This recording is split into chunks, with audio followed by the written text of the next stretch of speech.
This has been fascinating to watch. Day 2, as the prosecution now cross-examines Alec. And what's interesting to me is that John Spilborn earlier, a couple hours ago, said that this prosecutor is seemingly getting out-lawyered by his own witness here. So let's bring in now criminal defense attorney Phil Holloway to get his take on what we've seen so far as they take a break there in South Carolina. Phil, you know, yesterday you said that you thought that he needed to testify. He's admitted to stealing from clients. He's admitted to lying repeatedly. Do you still think that was a good idea? Yes, I do. Good afternoon. Thanks for having me back. I think so far the defendant is doing quite well as a witness in this case. And honestly, this is a masterclass on how not to conduct a cross-examination. All I have been seeing from this prosecutor is sort of an aimless wandering around with open-ended questions. And even in law school, in trial advocacy classes, young lawyers are taught never ask an open-ended question on cross-examination, especially if it's one you don't know the answer to. You ask leading questions, and you basically take the defendant or whoever you're cross-examining and lead them down the primrose path using your facts, your narrative, and you're getting your message as the lawyer out to the jury. In this case, Alex Murdaugh has taken over the courtroom. He has been asked open-ended questions, and he's taking full advantage of that. And I think he's really not hurt himself at all. In fact, I think he's probably scored a few points here. Hey, Phil, it's John Roberts here. So it's an interesting tale that Alex Murdaugh is trying to weave here to the jury. He's basically saying, I'm a lying, thieving drug addict, but trust me when I say I didn't kill my wife and son. Can he sell that?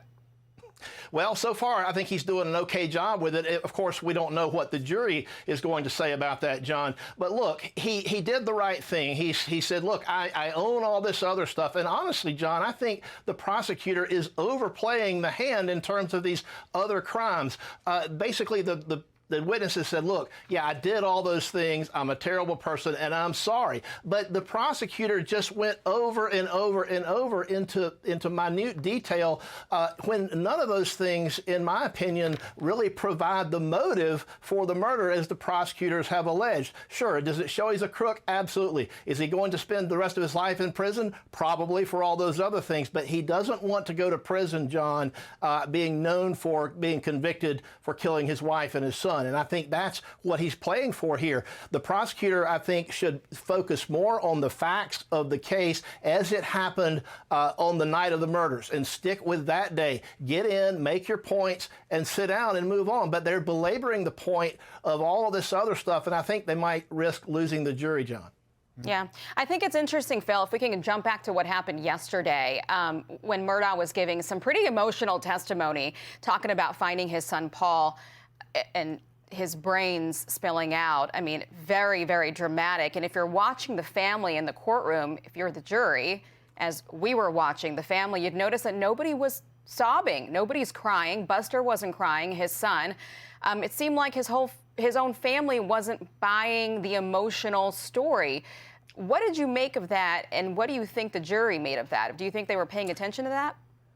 Well, I'm sure they were paying attention, and it's always weird trying to read the tea leaves. You know, you can look at the audience and you can look at the jury and try to divine what they might be thinking. And of course, until they get into the jury room and start talking about it and deliver a verdict, we really don't know. But the lawyers for the defense, that was their job, I think, at that point, was to humanize their client. I think he had to get on the stand. He had to convey emotion. He had to convey how he felt as a human being, you know, seeing this gruesome sight where his wife and son were laying dead by the dog kennel. So I really think that that's about all they could do with it. How well it was received by the jury, we'll have to wait and see. But I think that's what the defense was going for. They had to bring out that emotion.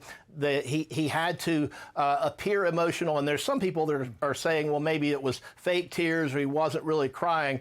But we really don't know. The lawyers, I think, for the defense did what they had to do at that point in time. Phil, and for the control room, I want to go to call for number 4 here as the prosecutor again went to this idea that Alex Murdaugh just keeps making things up. Listen here.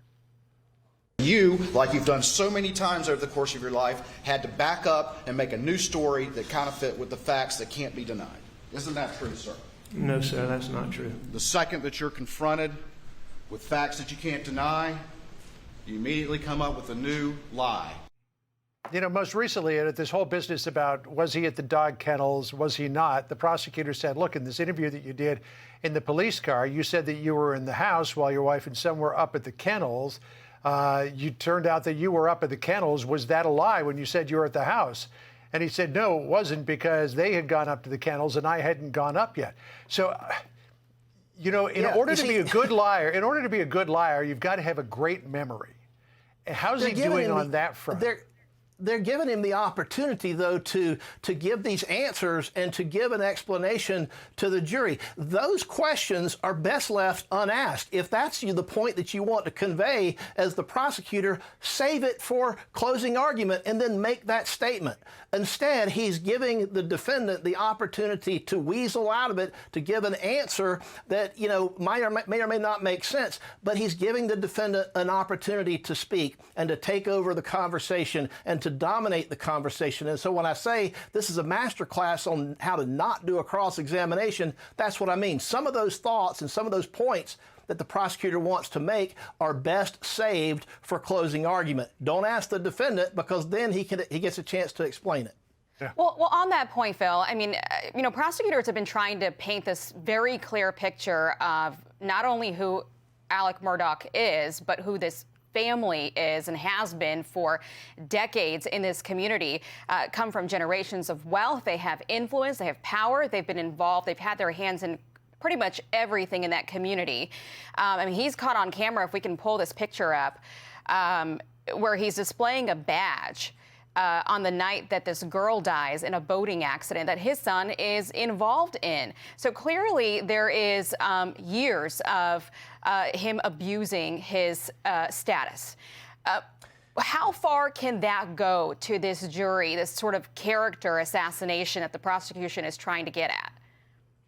Well, yesterday, when I left this studio talking about this case, I was firmly convinced that the prosecutor was winning the trial, and for a lot of the reasons that you just mentioned.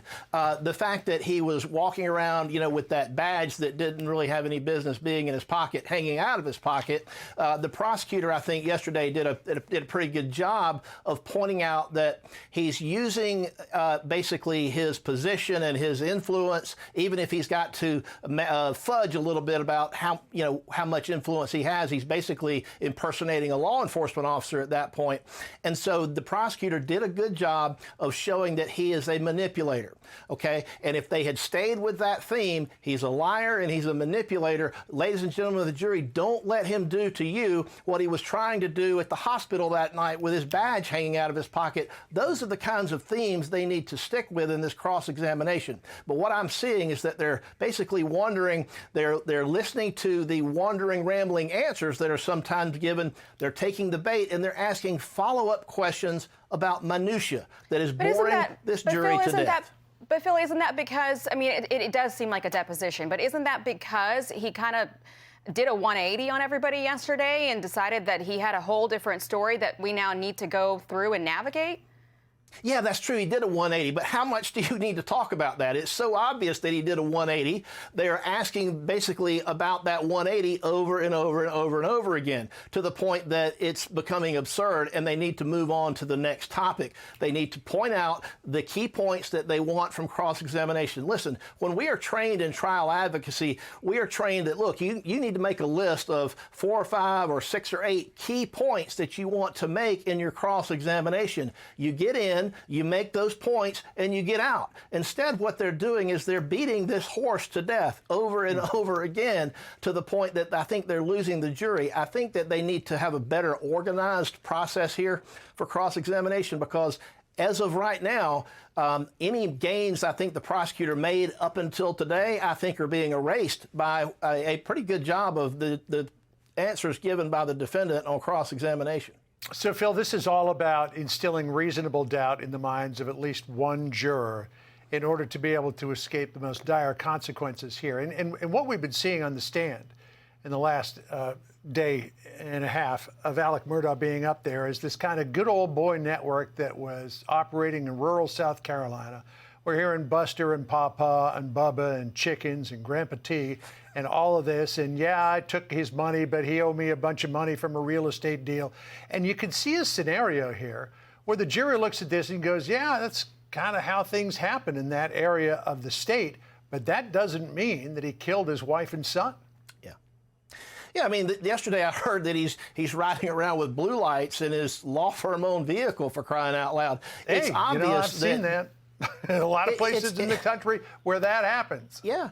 And these are this jury is of his peers. This is from this community. And so you've got to make sure you understand who your audience is, right? And so they may very well look at this and say, you know what? He's a scumbag. He's a liar. He's impersonating cops. He's got no business running around with blue lights in his personal vehicle because he's not a cop.